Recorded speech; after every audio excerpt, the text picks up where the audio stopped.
بسم الله الرحمن الرحيم لا حول ولا قوة إلا بالله العلي العظيم الحمد لله رب العالمين وصلى الله على سيدنا ونبينا أبي القاسم المصطفى محمد وآله الطيبين الطاهرين لا سيما بقية الله في الأرضين أجل الله تعالى فرجه الشريف وجعلنا من أعوانه وأنصاره اللهم كل وليك الحجة ابن الحسن صلواتك عليه وعلى آبائه في هذه الساعة وفي كل ساعة وليا وحافظا وقائدا وناصرا ودليلا وعينا حتى تسكنه أرضك طوعا وتمتعه فيها طويلا اللهم أخرجني من ظلمات الوهم وأكرمني بنور الفهم اللهم افتح علينا أبواب رحمتك وانشر علينا خزائن علومك برحمتك يا أرحم الراحمين. Today, inshallah, is our last session on studying and evaluating the ideas of some mystics and Sufis about insaan-i kaamil, about perfect man. Ayatollah Mutahari in this part studies the concept of jihad ba nafs, or in Arabic jihadun nafs, to combat with the self. He says, it is true that Islam accepts, and indeed it is the Quran and Islamic scriptures that have suggested this concept of jihadun nafs. In addition to the external battles, every person is to be engaged in another battle which is internal, and that is to combat their own Nafs ammare. So this is no problem, and we don't have any problem with the mystics or Sufis who suggest this. But the problem is the balance, and the problem is to identify who is that enemy inside us that we need to fight. Do we need to fight our dignity and honor, for example? Or our dignity and honor is godly, it's from Allah subhanahu wa ta'ala, and we have no right to damage it. Quran says that if you want to reach heaven, you need to prohibit your nafs from going after her whims. Allah subhanahu wa ta'ala says, فَأَمَّا مَنْ تَقَى وَآثَرَ الْحَيَاةَ الدُّنْيَا فَإِنَّ الْجَحِيمَ هِيَ الْمَأْوَى وَأَمَّا مَنْ خَافَ مَقَامَ رَبِّهِ وَنَهَى النَّفْسَ عَنِ الْهَوَى فَإِنَّ الْجَنَّةَ هِيَ الْمَأْوَى. So, nahan nafsa anil hawa. You need to resist against desires and demands and temptations coming from nafs. Check it, and if it is against our interest, against the will of God, then don't listen to our nafs. Or Quran, on the other hand, criticizes those that they have taken their own lower desires as their God, as their Lord. أَفَرَأَيْتَ مَنِ اتَّخَذَ إِلَهَهُ هَوَى. So the danger is there. Or in Surah Yusuf, Prophet Yusuf ala nabina wa alayhi salam said, there are two interpretations who said this, but one interpretation is this, that this was said by Prophet Yusuf alayhi salam. وَمَا أُبَرِّئُ نَفْسِي إِنَّ النَّفْسَ لَأَمَّارَةٌ بِالسُّوءِ إِلَّا مَا رَحِمَ رَبِّي. He says, even someone like Prophet Yusuf, still he is not saying that I have no worries or concern about my nafs and desires of my nafs. Because human soul, before it is purified, is ammaratun bisu. When something is the default condition, you need to be careful unless it is proved otherwise. Inna nafsa la ammaratun bisu, and the exception is illa ma rahima rabbi. If the mercy of Allah comes and gives us taqwa, or in the case of the prophets and imams, gives them isma. So no one should think that because they have been believers for some time, they have had good, history, so they are immune. A mu'min is never dismissing the chance that maybe in deeper layers of my nafs I have issues, I have some impurities. Al-mu'minu dhaninun binafsih. Mu'min should be always suspicious about himself or herself. About others, generally speaking, we don't need to be suspicious. We need to be careful, but not suspicious, generally speaking. Unless there are people who have history of being vicious, so we need to be suspicious. But generally speaking, we need to be just careful. And there's a difference between being careful and being suspicious.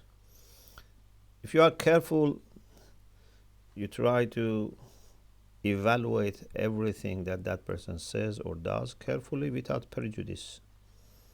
But if you are suspicious, so you have a background assumption that this person, even if he says something nice, maybe has another intention. Even if he is doing something right, maybe there's another thing, another agenda.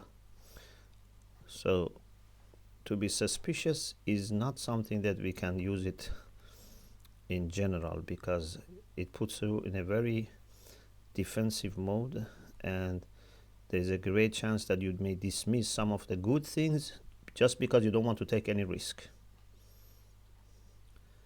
So we don't recommend this in social life. We need just to be careful. But with respect to ourselves, we have no other choice. If we are not suspicious about ourselves, because we so much love ourselves to the extent that we may worship ourselves, then problems may not appear to us. We always find problems in others. So again, exactly, in order to have good social life, every person has to be self-observing and somehow suspicious about himself or herself, so that maybe we can find out our problems and mistakes. Maybe, because even with this, there's a chance that we may not notice our problems.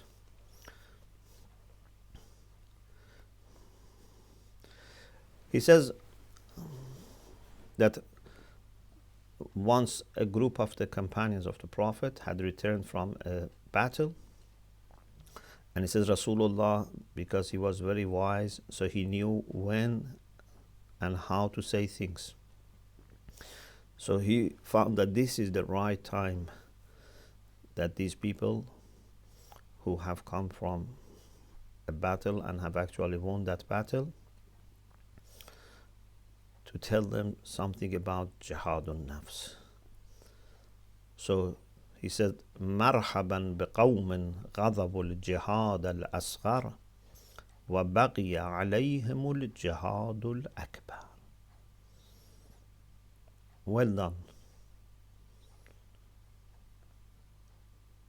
welcome to the people that have completed the minor struggle, and now it's upon them to undertake and complete major struggle. And they ask, Ya Rasulullah, wa mal jihadul akbar? O Messenger of God, what is the greater struggle? And he said, Jihadun Nafs, to fight against your own Nafs. So far we have no issue with what we hear in the school of Irfan and Tasawwuf. But then sometimes the way they want to do this Jihadun Nafs is not acceptable. And he says, I don't want to say that all the great mystics have made this mistake, but he says it is something that is not uncommon among some of the people who have written or made poems, etc., or instructed. They had followers to make this mistake. But he says, I don't say that even the great and akabir, the great figures in Irfan, have made this mistake. No. For example, one problem that you find is that some of the mystics and Sufis, some of them, for Jihadun Nafs, they say you have to pressurize your body. You have to put your body under pressure and, reduce your food, reduce your sleeping, not in a way that Islam says that, we shouldn't eat too much or we shouldn't sleep. No. To very, very low, degree. For example, try to sleep half an hour a day. Or try to eat only, for example, some nuts during the day and night. To sleep on something which is very uncomfortable, like, for example, some of them in India, they put nails on a piece of wood and then sleep on the nails. But there are many nails so they don't go inside the body, but they are making rest very uncomfortable. So he says sometimes they suggest such things which have no root in Islam. Islam says our body also has rights over us. We need to look after our body. We shouldn't do zulm to our body. Yes, we shouldn't, make our body very lazy. We shouldn't eat too much or sleep too much, but there's a balance. This is one problem, but he says there are more important also problems. And in order to explain this, he refers to a method or a current among some Sufis, which is called malamati. There are people who are called malamatiye, and they have this Ravish malamati, method of malamati. And malama means blame. Lama yalumu means to blame. Some of these people, some Sufis, they had this idea, and maybe in the school of Khurasan among Sufis, you find this more, he says. Not that everyone, but it's more common. But I'm not saying the majority. Just it's common there. Their idea was that showing off or riya is very dangerous, because you pretend to be better than you are and you are trying to please people. So it's very bad to be riyakar, to be showing off. But they suggested do the opposite, and that is to pretend that you are worse than what people think. Behave in the way that gives you a bad image, in order to make sure that you are not showing off, and rather you are fighting your nafs, because nafs wants to have respect, and your nafs if it is not trained, even is happy if people mistakenly attribute good things to you. Yeah. For example, if I am not a knowledgeable person, I say, people say, he's very, mashallah, knowledgeable. If I have not trained my nafs, I become very happy. I don't bother, whether I'm truly qualified or not. So nafs, if it is not trained, would be happy even by people thinking in a mistaken way about him. This is why people do show off. And at least if you are a good person and not showing off, at least you would be happy if people think positively about you and know your good qualities. These people say, in order to fight our nafs, we have to pretend we are very bad person. Bad people. For example, they were not drinking khamra, but they were pretending, for example, coming out of, places of selling khamr, and then after that, wiping, their lips as if they had, drunk, or pretending that they have relation with, bad women, although they didn't have relation, but they just were trying to do things that people accused them. It is interesting that, they were so committed for reaching a spirituality to do these things, which are very difficult. But this method is not acceptable, because Islam says your honor and dignity must be preserved. You cannot deceive people, neither by pretending to be better than you are, or deceive them by doing things that can be causing accusations. This is also not a truthful position. If you are not drinking wine, why you are pretending you are drinking wine? If you are not a thief, why you try to pretend that you are a thief so that people come and arrest you and put you into troubles, etc. Be honest and truthful and take care of your dignity and dignity of other people. Ayatollah Mutahari says maybe one reason that in some mystical literature they have talked about some notions that in the day-to-day conversation of people they have bad meanings. For example, they very much talk about maybe wine and place of selling wine and the person who distributes wine, or for example, or about romantic love they speak, and people may think they are talking about just worldly love. They have other meanings in mind, but he says maybe they speak in this way in order to give false impression to people that we are not good people. Maybe it's a trace of malamati method. He says even Hafiz, who he's not malamati, but sometimes uses these terms maybe for this reason. Maybe there are other reasons, of course. For example, Hafiz says, دلا دلالت خیرت کنم به راه نجات. Dela means my del, my heart. Delalat means to guide, to show. So he calls his heart, or someone that he can consider as his heart. Shall I show you the path of salvation? مکن به فسق مباحات و زهد هم مفروش.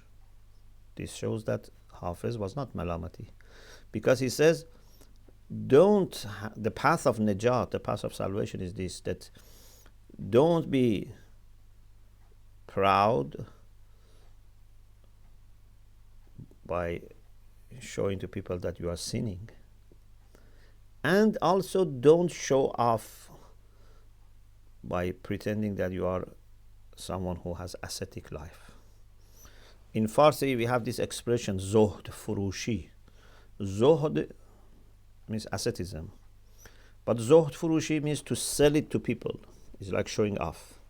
Zohd Furushi. So I put on some dress and, live in the way that people think I am Zahid, because I want them to think I am Zahid, and I want them to, love me and, respect me. So this is called Zohd Furushi. So he says, neither show off nor pretend that you are a bad person. So Hafiz was not malamati, but sometimes you see he uses some things, expressions that may give false impression to someone who is not familiar with their literature.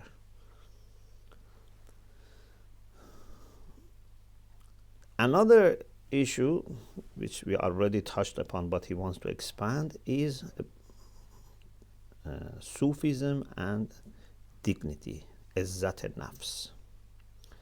He says sometimes in Sufism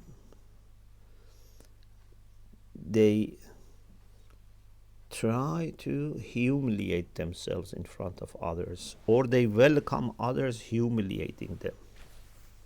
While in Islam we have so much emphasis on izzah of mu'min, dignity. For example, in some orders of Sufism, a wayfarer who must be very obedient to his master may be asked to do things which are very, mean. For example, the wayfarer has to work in a very dirty places, to clean horses, and their, place, and etc. Or, go and clean toilets, and, because in the past they had to remove dirt from the well of the toilets. There was no drainage system. So very, difficult jobs the wayfarer had to do. Maybe this wayfarer was a businessman, maybe was a student of Hose, or, talabe, or, a scholar. But they were asking them to do these things in order to fight their nafs. One of these Sufis that he had actually very comfortable and rich background, and then he left, is Ibrahim Adham. And Ayatollah Mutahari says, according to commentary of Nahj al-Balagha by Ibn Abil Hadid, Ibrahim Adham said, in my life I never became happier than 3 moments. Once I was very ill and I was in a masjid, and because I was so weak I could not, walk. The caretaker of masjid, we call khadim, he came and wanted to send the beggars who were in the masjid, sleeping in the masjid, out. When he reached me, asked me, leave, and also kicked me a few times. But I was very weak and I was not able to walk and go. So everyone left, I was remaining. He took my food, and like a dead animal or dead person, even with dead person, we don't do this, maybe like a dead animal, just dragged me on the ground and put me outside. And he says, I became so happy that I am this much humiliated. So he said this was one of the happiest moments of my life. He didn't tell him, I am ill. He didn't tell him I cannot walk. He just let him humiliate him, and he was very happy. Another time he says that we were few people on board in a journey on the sea, and there was someone who was making funny things in order to make people laugh.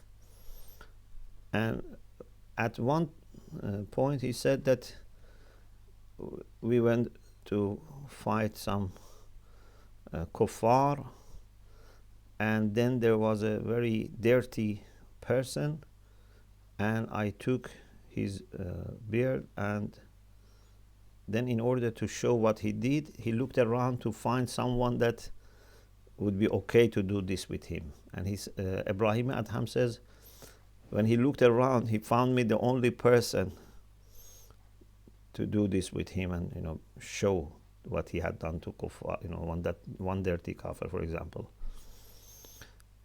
And he says, I became so happy that I was the only person that he felt he can humiliate. And another case is, he says it was a winter and I had to go outside, and I had my outfit, and when I looked this outfit, I had lots of insects inside the pieces of hair of this woolen outfit. And says I was very happy. So if this is correct, this is not Islamic. Yes, you don't want to develop pride, negative pride. You don't want to develop arrogance. You don't want to develop, lack of sincerity, etc. These are good, but this is not the way. You should not let people or yourself humiliate you. This is not jihad and nafs that Islam is talking about. Ayatollah Mutahid says there is another person that he says, one night someone invited me for iftar to break my fast. I went to his house, but he didn't let me in. Then he invited me again. I went to his house. Again, he didn't let me in. He repeated this 3 times. And every time I went to his house, but he didn't let me in. After 3 times, he says, I am very surprised. Every time I invite you and I don't let you in, and again you listen to my invitation. He says, I told him, dogs are also like this. If you invite a dog, by calling 10 times and then send them away, again for the 11th time they come. So he likened himself to a dog. Ayatollah Mutahid says this is not Islamic. We should not endanger our honor and deputy. So, you see in Islam there is so much emphasis on 2 aspects of nafs. One is nafs ammara. One is aiming at just satisfying our desires and just having like an animal life. But the other one is very dignified, and that is our true nafs. That is to be on the top, and the other one should serve this one, not become the dominant one. Allah has blown His spirit, nafakhtu fihi min ruhi, in human beings. Of course, not that He has a spirit, but this is for honoring. He says, today in psychology, they have understood part of this discussion, that there is something as me, which is not my body and is very complicated and has different facets and different layers, and it is not just enough to say I have a soul or a spirit. There are so many things there. So psychology today is able to explore a small part of it. They have made some success. But he says, Urafa here have done great job. He says, i'jaz kardan. It's like miraculous job. Allah has helped them. And they have analyzed the human deeper layers very well. But still they have not reached the end of it. One of the things that these Urafa say is that unlike what philosophers say that our self is the same as our spirit, and they stop here, for example, he says Urafa say it's much more deeper and much more, complex than this. Our true self, in my words, he doesn't expand here, but our true self cannot be understood without connection to Allah subhanahu wa ta'ala. If you say just a spirit, it's as if you are confining human beings into one unit of spirit and body, a union between spirit and body.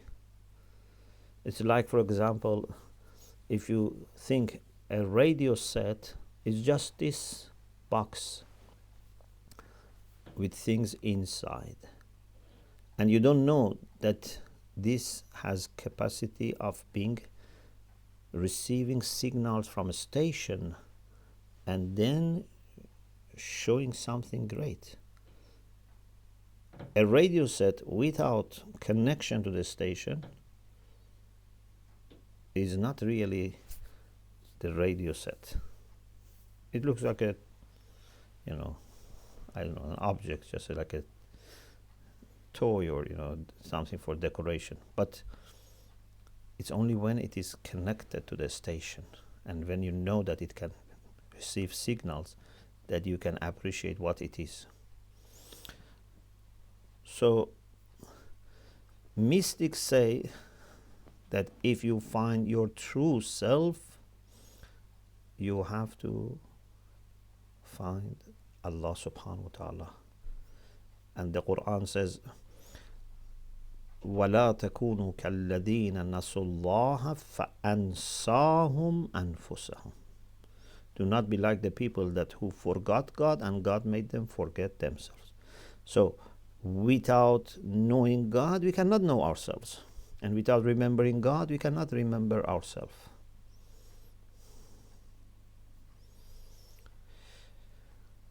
Mawlavi says, ای که در پیکار خود را باخته، دیگران را تو ز خود نشناخته. O the one who has lost the battle. But what he has lost in the battle? خود را. He has lost himself in the battle. Like, when someone is then taken as captive. Quran says that it's possible that sometimes we lose ourselves. Not only we lose money, we lose time, we lose life. إن الخاسرين الذين خسروا أنفسهم. The losers, the true losers are those who lose themselves. Imagine if I lose myself. It's the greatest loss. And of course, this is connected with losing my Lord. If I lose Allah, I lose myself. So Mawlavi says, oh, the one who has lost himself or his self in the battle, you have not made distinction between you and others. دیگران را تو ز خود نشناخته. Means you have not been able to distinguish between yourself and others.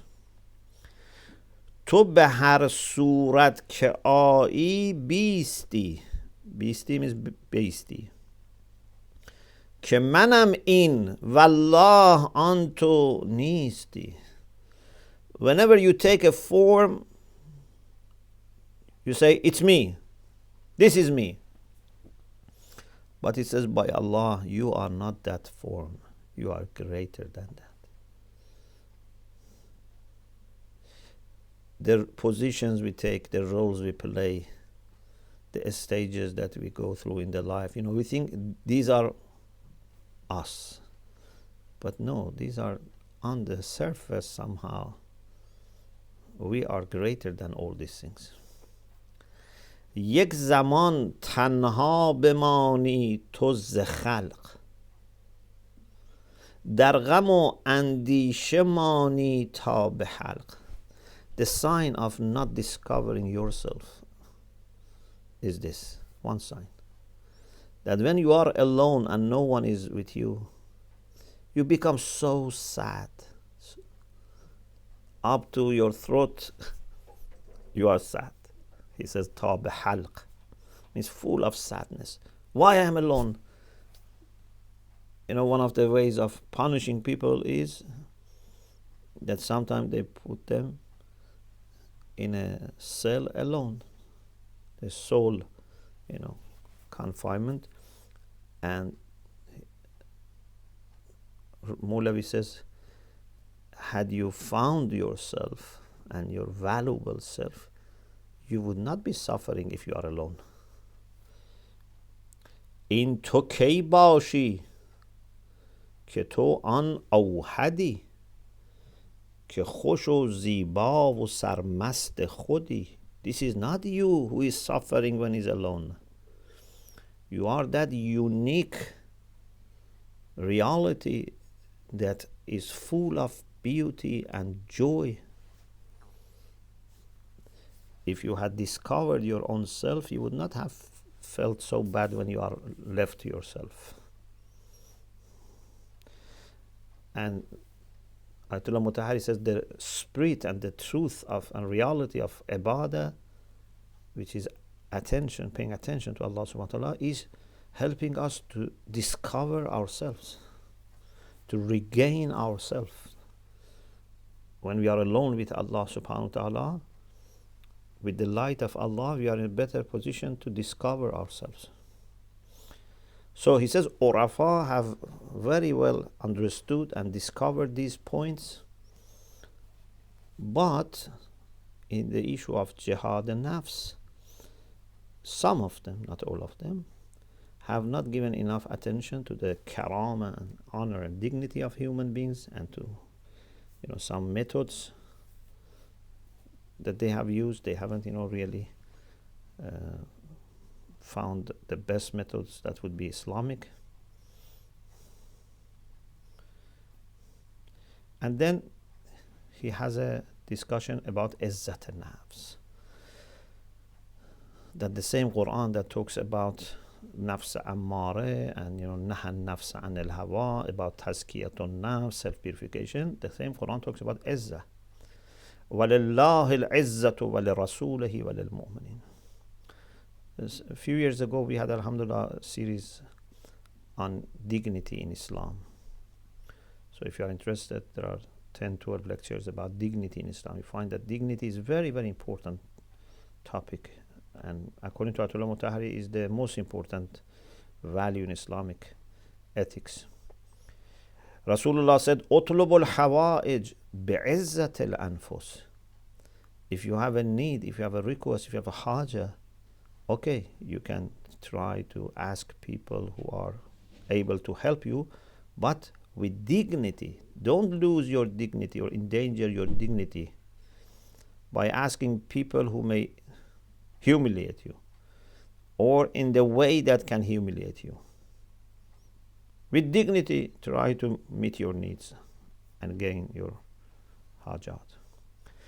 Amir al-Mu'minin alayhi salam in the battle says, فَالْمَوْتُ فِي حَيَاتِكُمْ مَقْهُورِينَ وَالْحَيَاةُ فِي مَوْتِكُمْ قَاهِرِينَ.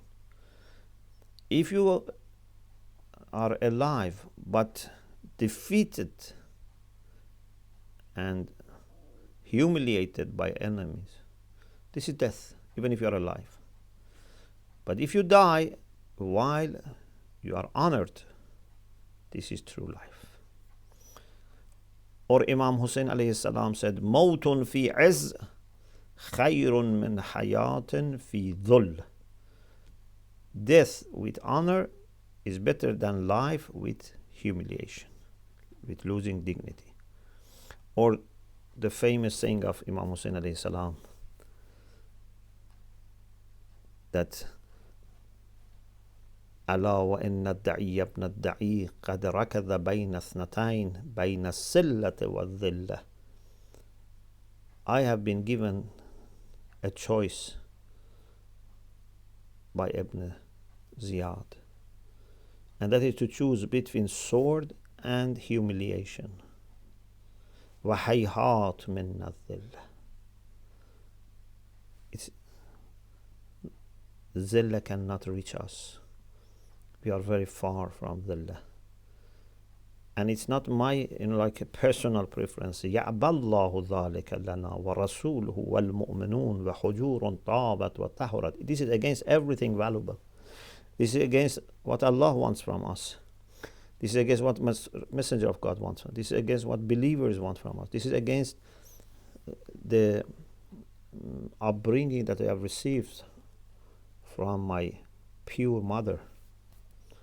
So, Zillah is not something that we can accept. Or, for example, he said, لا والله لا أعطيكم بيدي إعطاء الذليل ولا أفر فرار الأبيد. Or in some version, لا أقر قرار. He said, I'm not going to obey you and lose my honor. And then he ends with this expression. Before revolution and even sometime now, this is very much quoted, but mostly before revolution. There was a quotation attributed to Imam Hussein alayhi salam, إِنَّ الْحَيَاةَ عَقِيدَةٌ وَجِهَادٌ, because some people also wanted to encourage people to participate in, change of the system. So they were saying, Imam Hussein said, إِنَّ الْحَيَاةَ عَقِيدَةٌ وَجِهَادٌ. Life is a matter of aqidah and jihad, struggle. You have aqidah and struggle. Ayatul Mutahari says, as much as I have done research, I have not found such hadith from Imam Hussein alayhi salam. And it seems that this was part of a poem. A contemporary poet has made this poem. And it seems that some people then mistakenly thought it's from Imam Hussein alayhi salam. And the idea is, if it is taken carefully, if you take it generally, it's fine.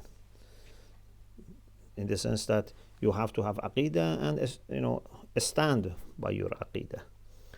But he says, if you take it literally, it's not very reliable and accurate. Why?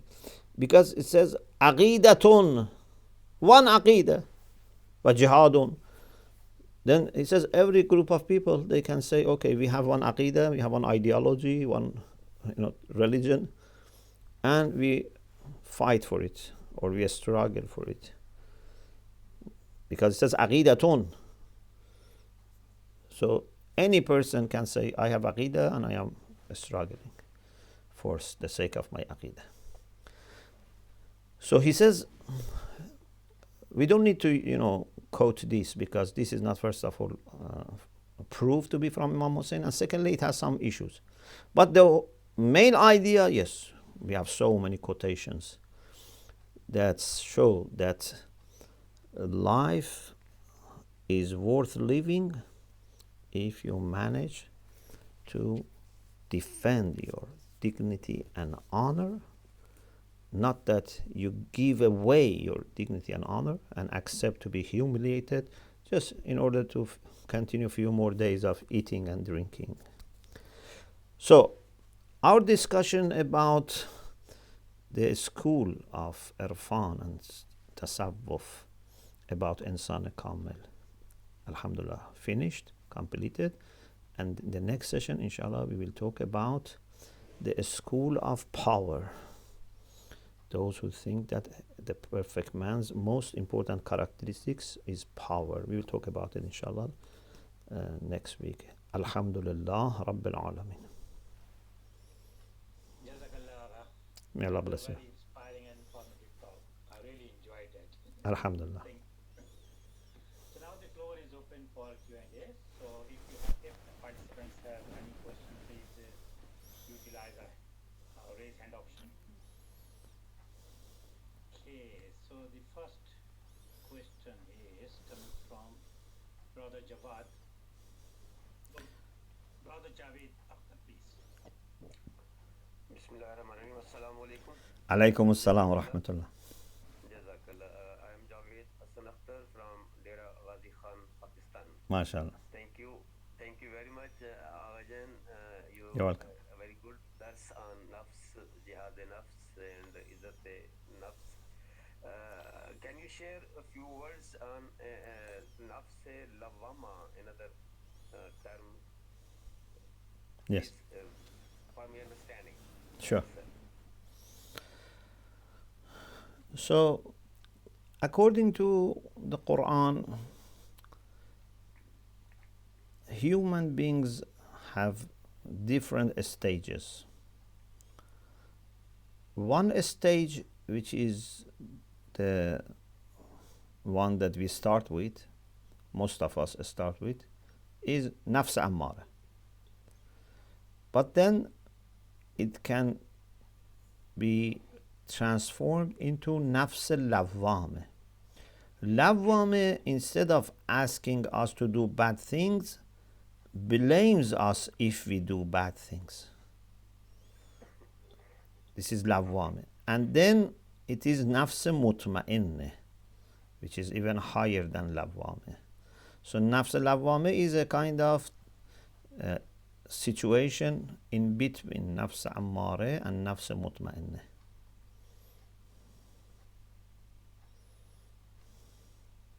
Next one is Dr. Aline, please. Raise your question. Assalamualaikum. Alaykum assalam wa rahmatullah. I'm Dr. Aline Rizvi from Islamabad, Pakistan. MashaAllah. Thank you very much for the enlightening lecture. I've got a couple of quick questions and I'm going to keep it very brief. First of all, in the beginning, towards the beginning of the lecture, you mentioned some ulafa that use methods that are not necessarily Islamic, just going to extremes, sleeping in nails and all that. So is it then appropriate to call such a person an arif? Secondly,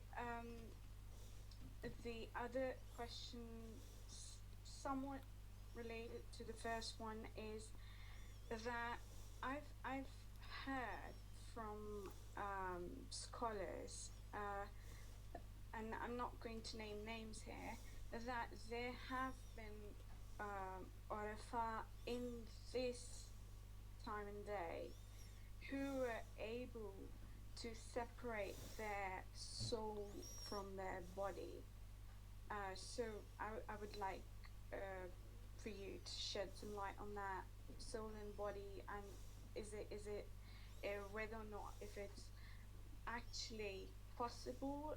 And the third very brief question is self-respect. Obviously it's very important. If a person can't respect themselves, they won't be able to respect others. It's just common sense. But where does one draw the line between self-respect and pride? Because Iblis was kicked out because of his pride. So where do we draw the line? And if you don't mind, this is irrelevant, but are those plants in the background real? If they are, I'd like to know their names. the plants in the background.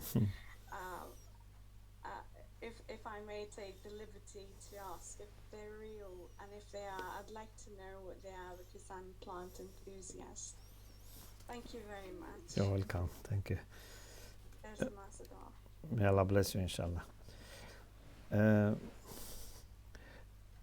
The reason Ayatollah Mutahari calls them Arif is because this term is used in different ways. Sometimes Arif is someone who is an expert on Irfan and Nazari, someone who has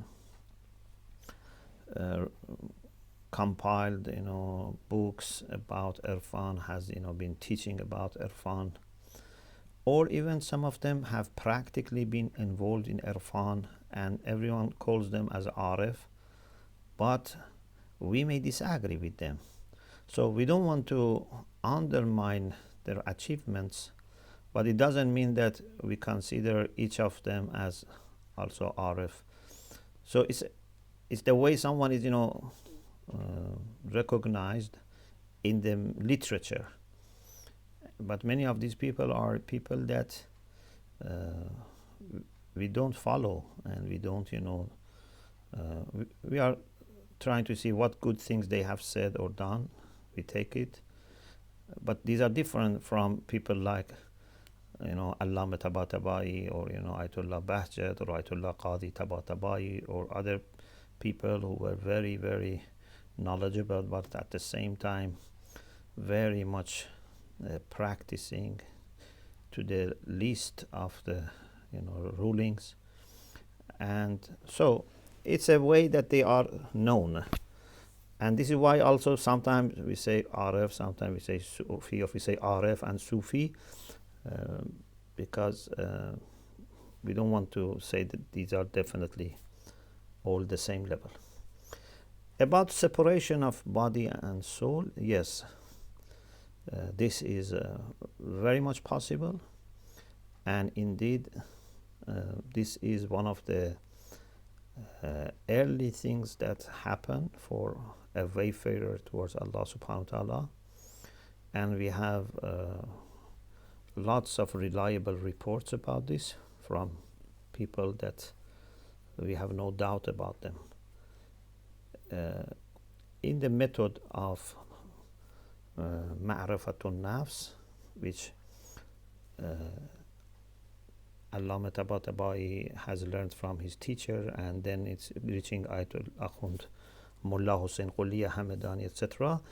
The focus is on Ma'rifatun Nafs, and one of the things that happen through Ma'rifatun Nafs is to first understand that you are not your body, and by deeply meditating on the self in separation from body, you reach the point that not only you understand your main reality is your soul, you can actually detach yourself from this body and from this world.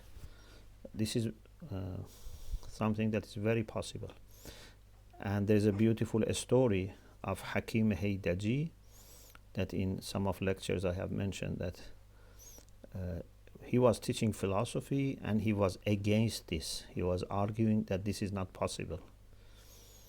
And then one day when he was in his room in the school, a person who looked very simple went to him and said, do you deny voluntary death, which means separation of soul from the body? He said yes. And he said, why? He said, we have arguments because Hakim Haydaji thought he doesn't understand philosophy. And this person said, I think, Bismillah ar-Rahman ar-Rahim, and lie down, and died. It was like a person who is dead for some time.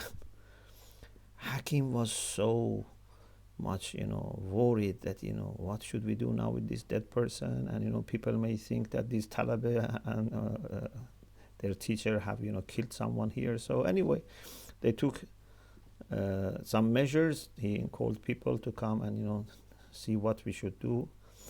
And then again he said Bismillah ar-Rahman ar-Rahim and was back to the life. And Hakim said to him, you killed me, why you did this?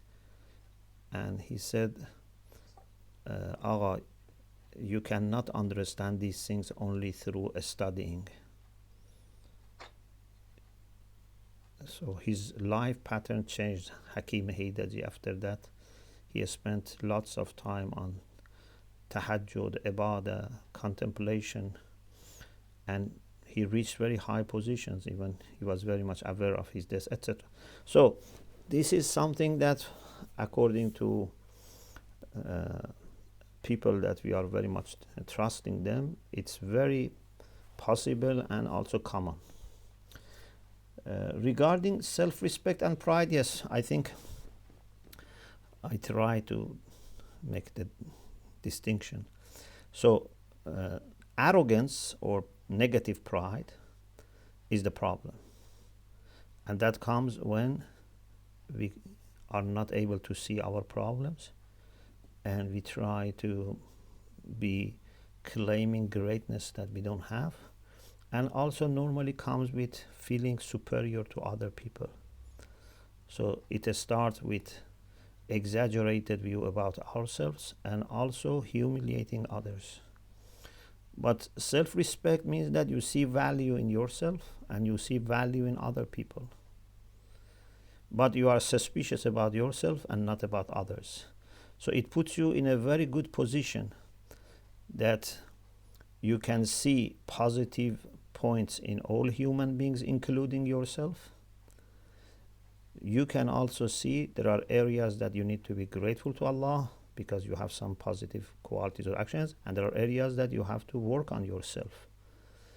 So if I can see my strengths and weakness at the same time, there is always enough to feel hopeful and grateful and feel honored, because there's so much positivity in us that Allah has given us, and also as Iman, etc. Inshallah, we have also something to add to what we have been given.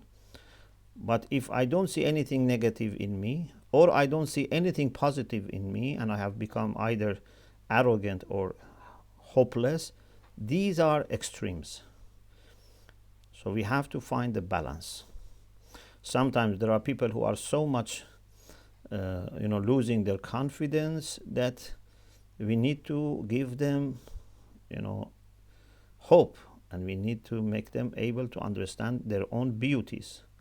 But most of people, unfortunately, they have exaggerated view about themselves. So in order to bring them to balance, we have to tell them to be humble. Regarding those plants, I don't know the name, but I think they are artificial. The family have purchased it, so I'm sorry, I don't know the names. Next, I throw it to Sister Sayyida Kazim. Please raise your hand. Yes, and I have to leave 11th, and so I have 7 minutes because I have an appointment to go outside. Yeah. Sorry for that. So this is, I think, your last question. Okay, thank you very much. Assalamualaikum. Alaikum assalam wa rahmatullah. My question is regarding is it the Nafs and connecting it with a normal life, domestic life, husband-wife life. When we come under discussion of problems with husband and wife, when the husband is not on the right path and he's creating problems, we say, look at the lives of those women who actually had a good character in history. For example, Hazrat Asya, that she was very patient in the face of Fir'aun even. So her destination is Jannah. So when we look at this woman, this character, this woman, of course, when she will be dealing with this man in this journey, she will be having problems which will be hurting her self-respect, because it will not be very easy to deal with a person who is not really caring about God, which is the actual creator. Yeah. So same thing comes in today's life. Divorce, parting ways, breaking families is something which is very big thing. But if somebody has this potential problem of self-respect with their mates, is it a correct way to change the ways on the base of this problem, that their self-respect has been consistently being hurt and unstable just because we are not on the same page, and the other person has nothing to do with anything else except like hurting them and lowering their confidence in themselves. So what is a good way of dealing with this problem where there is kids, where there's this is a family, and in this way if we just go and save our self-respect, families will be broken down. So what do you suggest in this regard? Self-respect doesn't mean that, for example, we need to cut off our relations with, our relatives or, family members or a spouse. Self-respect means that you know your value. You know how much Allah has honored and dignified you and other human beings. And every person is unique. In the eyes of Allah, you are unique. You are not one of many.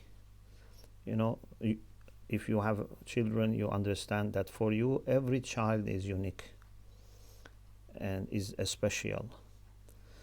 And even if you have many children, then for each child's joy or pain, you have a special feeling. It's not, one of many. So for Allah, we are all unique and special, very special. So when you know this value that you have, and then enrich it with your own ibadah and righteous deed, etc., you should feel so much empowered that if someone is rude, I don't feel I am losing my dignity. I feel very sad for that person, but I don't let that person think that he has been successful by humiliating or damaging me. So we don't volunteer for humiliation like malamati people. But even if all my neighborhood are against me, but I am not doing anything wrong, I should not let them have any impact on me. So we have to fortify and strengthen our self-confidence. If all people of the world say that a man or woman of piety and dignity is doing wrong, if you know that you are right, it shouldn't affect you. Quran says, لا يخافون في الله لومة لائم. They don't have any fear for the sake of Allah, in the path of Allah, no fear of blame of any person. Just make sure that you are on the right path. You are not yourself, guilty. There is a very well-known incident that in the early years of the revolution, Ayatollah Beheshti and some people went to see Imam Khomeini, and at that time there was a problem inside Iran between some fractions of the system, and the president, was not, with, for example, Ayatollah Beheshti and others. So they went to talk to Imam Khomeini, and some people were also getting together in the Hosseiniye, getting ready to, for example, Imam goes to meet them. And they were saying, Ruh mani Khomeini, Botshekani Khomeini, things like this. You are my soul, this and that. And Imam Khomeini told them, and from someone like Imam Khomeini, we can accept this. Not everyone can claim this, but from Imam Khomeini we can accept, because we know his life. He said to Ayatollah Beheshti and others, these people that now they are saying, these things about me, if all of them turn against me and, they say, death to Khomeini, and I am on the right position, it doesn't, affect me. If people praise us or if people blame us, it shouldn't affect us if we are with Allah subhanahu wa ta'ala, if we are on the right path. It's very difficult because very much we get affected by what people even think about us, let alone if they speak it. We don't want anyone thinks badly about me, etc. But you have to strengthen yourself and reach this position. Imam Kadhim alayhi salam says in hadith to Hisham ibn Hakam that if in your hand is a almond, and people say it's jewel, it shouldn't change you. You know that it is almond. If all people say this is a, for example, expensive jewelry, it shouldn't affect you. You shouldn't think, oh yes, very good, because people think. And if it's the other way around, if there is some jewelry, some gold in your hand, and people say it's almond, okay, you can think whatever you like. I know that this is gold. This is diamond. So if your husband or wife or in-laws don't show you respect, first of all, see if you have done something wrong or if there is a way you can improve. But if there is no solution, be 100% sure that they cannot take away your dignity unless you want. No one can take dignity of any person. Was Yazid able, with everything that he did, to reduce the dignity of Lady Zainab?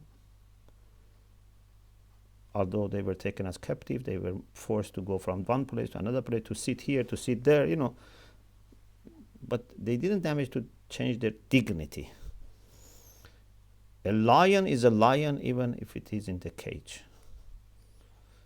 So we have to appreciate our dignity and protect it, and don't think too much about what bad people think about us or want to do about us. Pray for them. Pray for them and see how you can be more kind to them. This by itself puts you in a very strong position, inshallah. I know it's very difficult. I know that I myself still have to work on this, so I'm not saying that it's easy, but this is the way. May Allah bless you all. We pray to Allah subhanahu wa ta'ala in this day of Jummah to hasten the coming of Imam al-Zaman Ajjalallahu ta'ala farajahu sharif, and to make our relation with Imam al-Zaman a very special and meaningful and close relation. And we ask Allah to help us to understand and fulfill our duties towards our Imam and the community of our Imam and the humanity under our Imam. We ask Allah for shifa of all people who are ill, especially people who have severe illnesses. And we ask Allah to help us with removing our spiritual blockages or illnesses or weaknesses. And we ask Allah subhanahu wa ta'ala that in this day of Jummah send His rahmah and mercy and maghfirah to all mu'mineen and mu'minat from beginning of history of mankind to the end, especially those who have rights upon us. May Allah be with you, and I pray you would have inshallah great days and nights. Iltimas dua. Ahsantum fi aman Allah. Ahsantum. Thank you very much.